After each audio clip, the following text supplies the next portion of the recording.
Selamat datang kembali dalam video pembelajaran daring untuk mata kuliah Aljabar Linear yang diselenggarakan di program studi Teknik Informatika, jurusan Teknik Elektro, Fakultas Teknik Universitas Samratulangi. Dalam video kali ini, saya akan membahas mengenai kombinasi linear dari vektor-vektor yang ada pada sebuah ruang vektor. Materi ini saya adaptasi dari buku Elementary Linear Algebra karya Ron Larson. Oke, mari kita melihat di video saya yang sebelumnya saya sudah membahas tentang kombinasi linear, saya juga sudah membahas tentang ruang vektor. Dan mari kita akan melihat bagaimana sih bentuk kombinasi linear dari vektor-vektor yang berada pada ruang vektor. Misalkan terdapat sebuah vektor V, ya, V kecil ya, dalam sebuah ruang vektor yang namanya juga V, dan vektor V ini adalah kombinasi linear dari vektor-vektor U1, U2, dan seterusnya sampai dengan UK, yang dimana U1, U2, dan sampai UK ini adalah vektor-vektor pada ruang vektor V.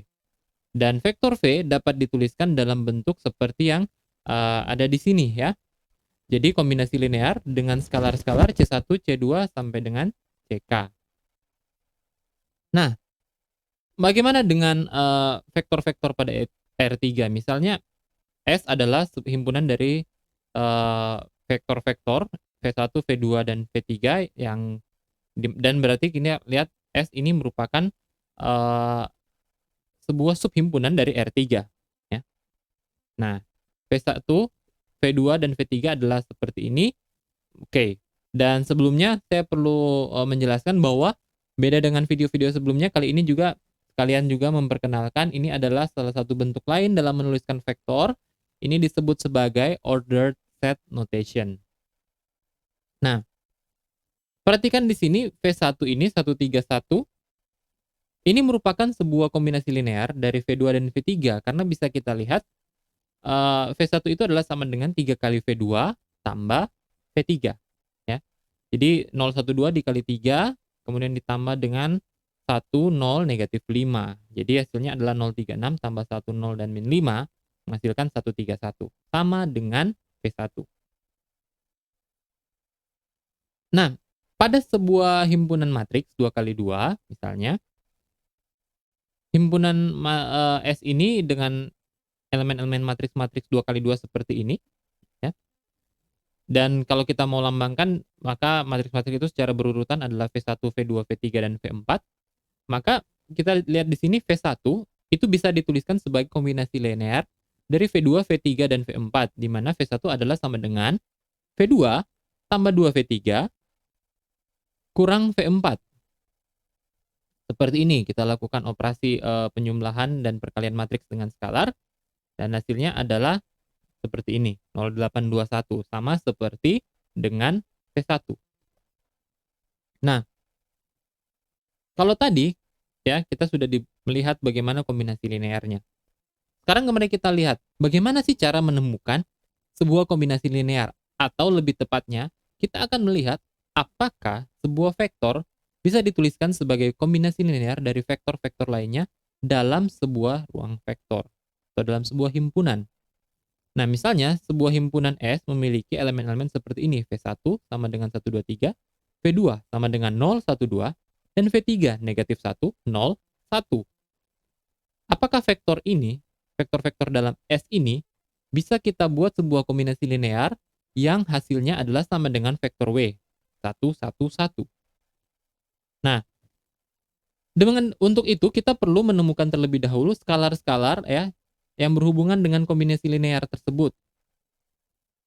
Nah, caranya adalah dengan membuat menjadi sebuah bentuk persamaan seperti ini, dan kita gunakan 3 buah skalar C1, C2, dan C3. Masing-masing skalar kita kalikan dengan masing-masing elemen dari S ya. Oh, itu sudah ada di atas ternyata S. Nah, hasilnya adalah seperti ini perkaliannya, dan kita mendapatkan sebuah vektor seperti ini yang di dalamnya itu berisi bentuk persamaan. Nah, bentuk ini ya, vektor 111 sama dengan C1 kurang C3, 2C1 tambah C2, dan 3C1 tambah 2C2 tambah C3 bisa kita buat dalam bentuk persamaan linear. Sama ya, prinsipnya berlaku di sini. Kita ingat prinsip-prinsip dalam matriks, dan prinsip-prinsip ini pun berlaku di sini. Dari sistem persamaan linear ini kita buat dalam bentuk matriks, persamaan matriksnya seperti ini dan bisa menjadi sebuah matriks augmented seperti ini. Nah, di sini kita lanjutkan dengan melakukan operasi baris elementer. Jadi kita lakukan eliminasi Gauss-Jordan pada matriks koefisien. Saya tidak akan banyak membahas mengenai operasi ini. Saya tunjukkan jalannya di sini. Nanti Anda dapat mengkonfirmasi atau dapat mencoba melakukan operasi ini sendiri, ya, karena sudah ada video-video lain yang membahas mengenai operasi baris elementer dan eliminasi Gauss-Jordan. Oke, pada intinya akhirnya kita mendapatkan bentuk matriks augmented seperti ini, ya. Nah, hasilnya menjadi seperti ini. Kalau kita lihat baris ketiga itu semuanya 0, ya. Artinya jumlah dari solusi itu tidak terbatas, ya. Solusinya infinity. Nah, jika kita gunakan parametrisasi C3 sama dengan T, maka kita mendapatkan bentuk, kalau yang di atas ini kan bentuknya menjadi C1 kurang C3 sama dengan 1 dan C2 tambah 2C3 sama dengan negatif 1. Kalau kita buat C3 sama dengan T, maka untuk C1 bisa kita selesaikan seperti ini. C1 kurang C3 sama dengan 1. C1 kurang T sama dengan 1, maka C1 adalah sama dengan 1 tambah T. Kemudian untuk C2, kita lakukan seperti ini. C2 tambah 2C3 sama dengan negatif 1. Kita substitusikan T ke C3.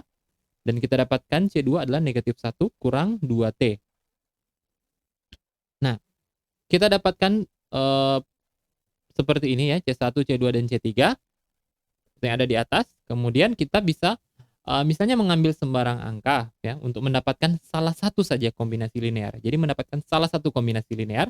Misalnya kita ambil T sama dengan 2, maka C1 adalah sama, kalau lihat di atas 1 tambah T berarti itu adalah 1 tambah 2, maka C1 sama dengan 3. Dan untuk C2 adalah negatif 1 kurang 2T, karena T-nya adalah 2, maka ini adalah sama dengan negatif 1 kurang 4, sama dengan negatif 5. Dan C3 itu sendiri adalah sama dengan 2, ya, karena C3 sama dengan T. Dengan demikian, salah satu bentuk kombinasi linear yang mungkin adalah seperti ini. 3V1 kurang 5V2 tambah 2V3, ya. Sesuai dengan yang kita temukan baik untuk C1 dan yang di sini C2. Dan C3 adalah sama dengan T, maka kita langsung tuliskan sama dengan 2. Hasilnya salah satu kombinasi linear yang mungkin adalah seperti yang ada di bawah sini. Oke. Karena 111 itu adalah hasil dari kombinasi linear W sama dengan 3V1 kurang 5V2 tambah 2V3, maka kita bisa mengkonfirmasi hasilnya, ya. Apakah sesuai? Mari kita coba. Misalnya kita tuliskan kembali bentuknya, kemudian ini adalah vektornya, ya, vektor-vektor elemen vektor-vektor yang merupakan elemen dari himpunan S, dan kita kalikan dengan skalar yang sudah kita temukan, C1, C2, dan C3, salah satu saja, ya. Ingat, ini hanya salah satu bentuk kombinasi linear, dan hasilnya adalah 3 kurang 0 tambah negatif 2, artinya 3 kurang 2 sama dengan 1, 6 kurang 5 tambah 0, 1, 9 kurang 10 tambah 2, 9 kurang 10 tambah 2, berarti 9 kurang 10 negatif 1 tambah 2, jadi positif 1, hasilnya adalah 11, dan hasilnya sesuai dengan yang diminta, ya. Jadi kita bisa menemukan ini adalah salah satu bentuk kombinasi linear yang memungkinkan untuk mendapatkan hasil 111. Jika kita kembali tadi, ya, ketika kita menggunakan parametrisasi T sama dengan 2 ini, kita bisa mencoba T sama dengan 1, T sama dengan 3 untuk mendapatkan bentuk-bentuk kombinasi linear lainnya yang akan menghasilkan satu ini, ya, vektor 111 ini. Kita lihat contoh selanjutnya, misalnya apakah vektor W sama dengan 1 negatif 22 merupakan sebuah kombinasi linear dari vektor-vektor dalam himpunan S yang ini, ya. Jadi kita ganti sekarang W-nya. Nah, sama seperti sebelumnya, kita harus menemukan skalar-skalar yang berhubungan dengan kombinasi linear dari vektor-vektor pada S. Jadi kita tuliskan seperti ini, bentuknya ya kurang lebih sama karena yang berubah itu hanya W-nya. Jadi sebuah sistem persamaan linear dan dalam bentuk matriks dan augmented matrix. Dan akhirnya kita lakukan operasi baris elementer untuk mencoba menemukan, ya, C1, C2, dan C3. Nah, kalau kita lihat di sini, ya, hasilnya adalah baris ketiga itu Baris ketiga koefisiennya adalah 0 tapi sama dengan 7. Ini artinya dia tidak konsisten ya. Nah, apabila SPL ini tidak konsisten, koefisiennya itu dari matriks koefisien itu eh, menghasilkan hasil seperti ini ya. Maaf, bukan matriks koefisien. Augmented matrixnya menghasilkan hasil yang inkonsisten, berarti SPL ini tidak memiliki solusi.